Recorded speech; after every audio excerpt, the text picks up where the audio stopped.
A handsome young man meets a beautiful girl at a club, and they spend the night together.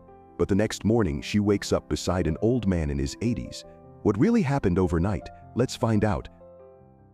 Woo Jin's life changed forever on his 18th birthday. That morning, as he got ready for school, he glanced into the mirror and froze.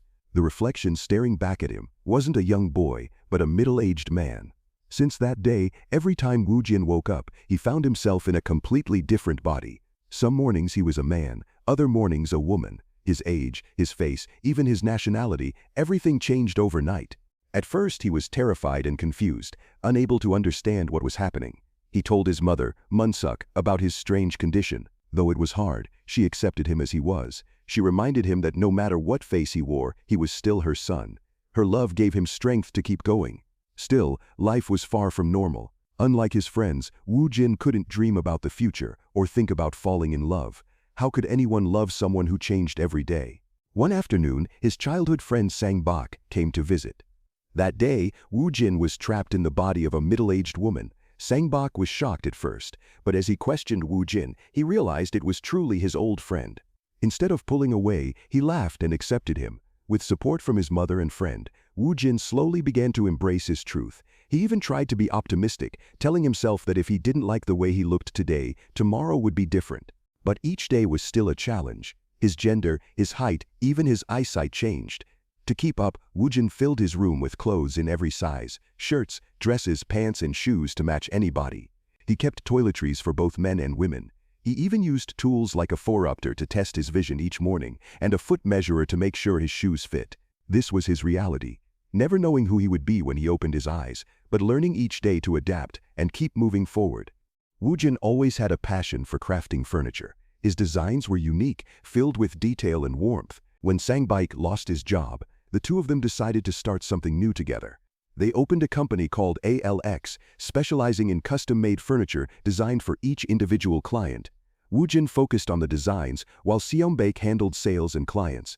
Side by side, they began their journey. Years went by, and as their business flourished, they eventually came to own a massive warehouse. One day, while sourcing for materials, Woo Jin met a woman named Yi-soo who worked at a furniture store.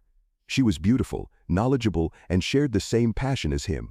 From then on, he found himself visiting the store every day, just to see her. But to Yi-soo, it seemed like she was talking to different people each time, since Woo Jin's face and body changed daily.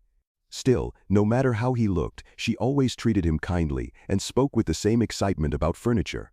Woo Jin admired her deeply, but he knew asking her out was almost impossible. How could he ever explain his condition?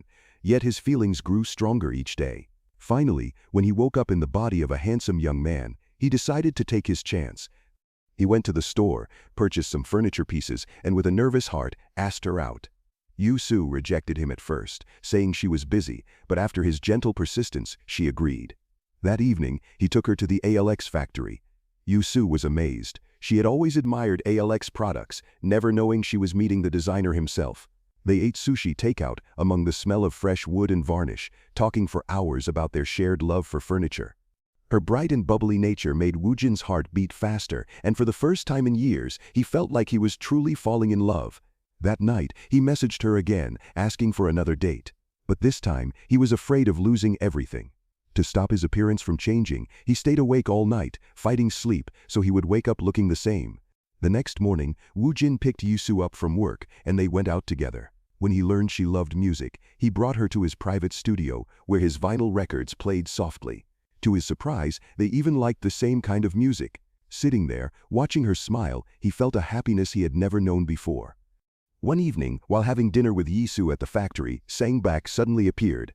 Panicking, Woo Jin quickly hid with Yi-soo in a corner. He had never told her he was the owner of the company, and he wasn't ready for her to know. To keep seeing her as the same man, Woo Jin forced himself to stay awake every night. But with each passing day, his exhaustion grew worse. His eyes grew heavy, his body weak, yet he refused to close his eyes. Soon, the pair became inseparable. Yi-soo too had fallen for him, her heart opening fully to this man she thought she knew. One evening, she told him she couldn't meet for dinner the next day, so they agreed to meet for breakfast instead. Before leaving, he mustered up the courage and planted a kiss on her, but on his way home that night, Woo Jin could no longer fight the exhaustion. On the metro, his eyes closed without warning. When he woke up, he was no longer the handsome young man Yisu had fallen for. He had transformed into a stout middle-aged man. The next morning, Yisu waited for Wu Jin, but he couldn't approach her. Afraid his appearance would frighten her, he avoided seeing her. When she called, he didn't answer, choosing to end things before they grew more complicated.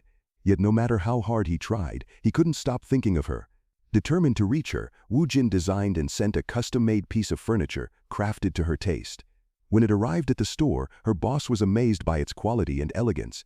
To get closer, Wu Jin worked as an intern at Yisu's workplace. He befriended her, and one evening asked her to dinner after work. He then led her to his home, where Yisu was stunned to see it filled with ALX furniture.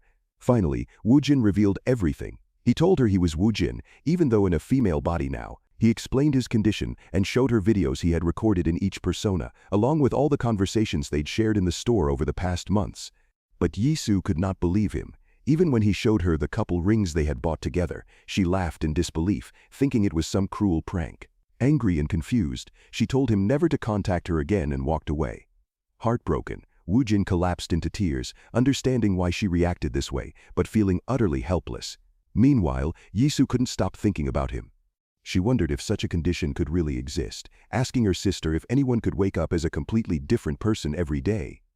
Nights grew restless, and every time she saw the custom table he had made for her, her mind drifted to him. One day, when a man came by the store asking for a specially customized chair, she instinctively thought it was Wu Jin. That night she went to his home to confront him. Wu Jin had taken the form of a Japanese woman that day, and the two sat together over tea. Yisu asked him directly if he truly loved her. When he admitted that he did, she, half in curiosity and half in challenge, suggested they sleep together, wanting to see what would happen with his daily transformations. As the night unfolded, Wu Jin shared his life story. He told her he had been living like this since he was 18, constantly facing uncertainty, change, and isolation. Together, they realized that they were both 29 years old now. Wu Jin spoke of his struggles and explained that, although he had grown used to the unpredictable life of waking as a different person each day, meeting Yisu had made it impossible for him to hold back his feelings any longer. The next morning, Yisu woke up to find Wu Jin asleep beside her. Quietly, she looked through his belongings and discovered the extent of his preparation for his unusual life. There were countless clothes in every style and size, toiletries for men and women, and even spectacles with different prescriptions, each item necessary for him to adapt to the person he became each day. When Wu Jin finally woke up, he had become a boy. Seeing the change with her own eyes, Yisu finally believed him. A weight lifted, and she began to accept him for who he was. From that day, they started meeting every day, visiting new places together, sharing meals, laughter, and long walks. For Wu Jin, it felt like he was finally living a normal life, able to go on dates with the girl he loved. Yisu learned to adjust to Wu Jin's constantly changing appearance, sometimes as an old man, other times as a child. One evening, they went out to dinner while he was in his child persona. Yisu secretly poured some alcohol into his Yakult bottle so they could toast together, but as a child, he got drunk quickly and she ended up carrying him home. Despite everything, Wu Jin no longer felt lonely with Yisu by his side. One day Yisu confessed her fear of losing him in public, worried that his ever-changing appearance would make him disappear from her life. Wu Jin gently held her hands and promised that he would always be able to recognize her, reassuring her that she had nothing to fear. Spending nearly all his time with Yisu, Wu Jin had neglected work for a month, leaving Alex with no new designs to sell. Sang-bak began to nag, pushing him to focus on the company. To keep Yisu involved, Wu Jin brought her to the office. Together, the three discussed new ideas for expansion. Yisu suggested offering standardized furniture sizes at lower prices, making ALX products accessible to more people. Both Wu Jin and Sang-bak agreed, excited by the potential of this new concept. That weekend, Yisu's boss hosted a party at the furniture store. Wu Jin and Sang-bak were invited. Her boss was curious to meet Yisu's real partner, having seen her with so many different men. On the day of the party, Wu Jin woke as an old woman and hurried back to bed, hoping to change into a suitable guest. Luckily, he became a decent-looking man. At the party, he held Yisu's hand to show it was him and introduced himself to her boss, who was happy to meet him. Later, the three went for drinks, but Yisu and Wu Jin slipped away when they saw Sang-bak enjoying himself at the bar. From that point, Wu Jin and Yisu began documenting their lives together, taking photos to remember every moment. But not everyone understood. One morning, Yisu's sister scrolled through her phone and was shocked to see Yisu with so many different men. Even among her colleagues, people teased her, wondering why they had only seen her boyfriend once at the party and never again after. Eventually, Woojin took Yisu to meet his mother at her knitting store. His mother was overjoyed that her son had found someone willing to accept him in every form. Yet, she still worried about the challenges Yisu would face.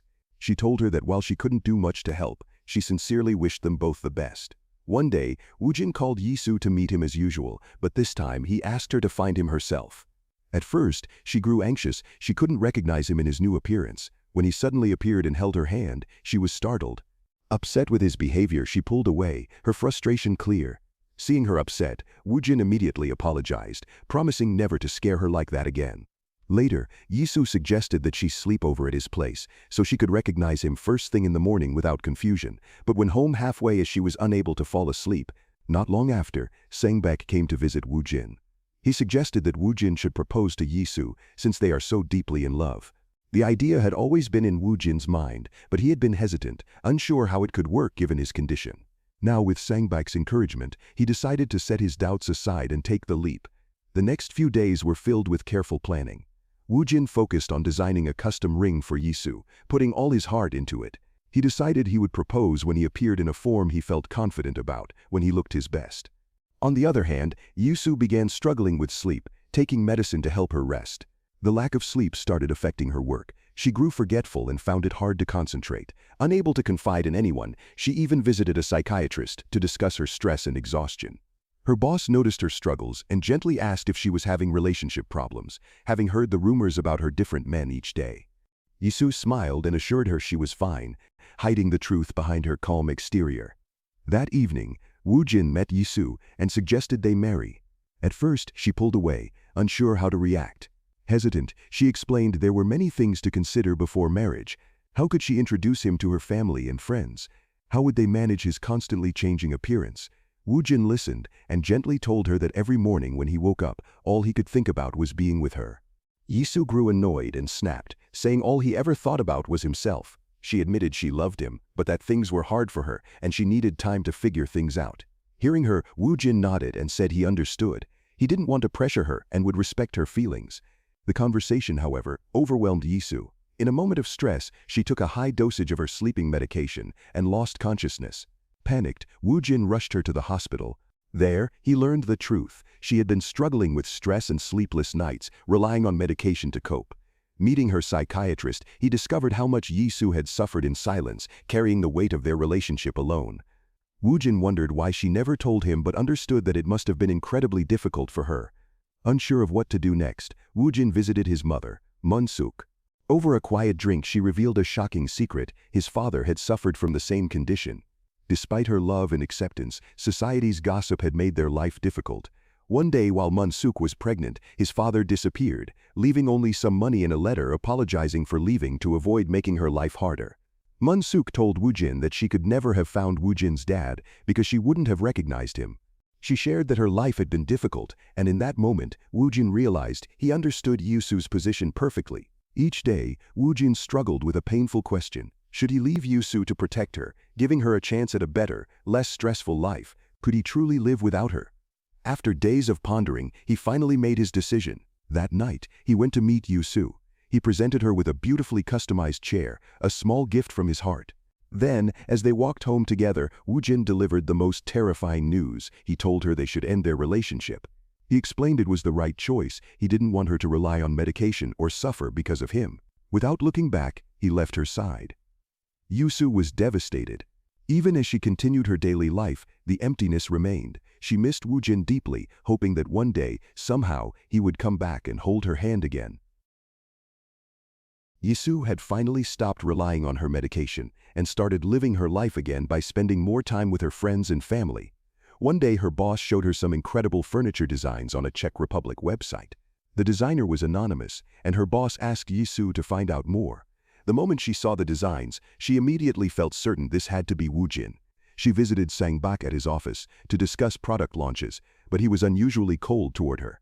As she was leaving, her eyes caught a cargo box labeled with a Czech Republic address. She asked about Woojin, but Sangbak stayed silent. Even without confirmation, Yisu knew in her heart that Woojin was behind the designs. That evening, she spoke to her father and asked what he would have wanted to do with her mother if she were still alive. He said he would want to grow old together with her. In that moment, Yisu realized that being apart from Wu Jin hurt more than the stares or gossip ever could. Determined, she booked a flight to the Czech Republic. Meanwhile, Wu Jin continued living his strange life, changing personas every day, but deep inside, he missed Yisu terribly. Arriving at the address, Yisu was met by an unfamiliar man. She immediately asked to see Wu Jin, but he told her she had the wrong person. There was no Wu Jin there. Refusing to give up, Yisu insisted on seeing the furniture, claiming she was a buyer from Korea. Inside, she noticed the collection of shoes and clothing for every type of body, male and female, proof that confirmed her suspicions. Yisu confronted him gently, explaining that when she saw the designs online, she knew they were Wu Jin's work and that she had to come see him, or she would regret it forever. She told him that she was better now and that she could no longer live without him. Wu Jin trembled, having endured so many lonely days and nights without her. Overcome with emotion, the two of them broke down beside each other, finally able to release all the fear and longing they had held inside. In the final scene, Yisu took Wu Jin's hands and told him that she wanted to live with him for the rest of their lives. Though she had been afraid when she first learned of his condition, she had fallen in love with who he truly was inside, beyond appearances. This time, she proposed to him first. Wu Jin teased her, saying there were things he needed to consider, but then he pulled out the custom ring he had designed for her long ago and slipped it onto her finger. No matter what version of Wu Jin she saw each day, Yisu's love for him remained unwavering, unchanging, and true.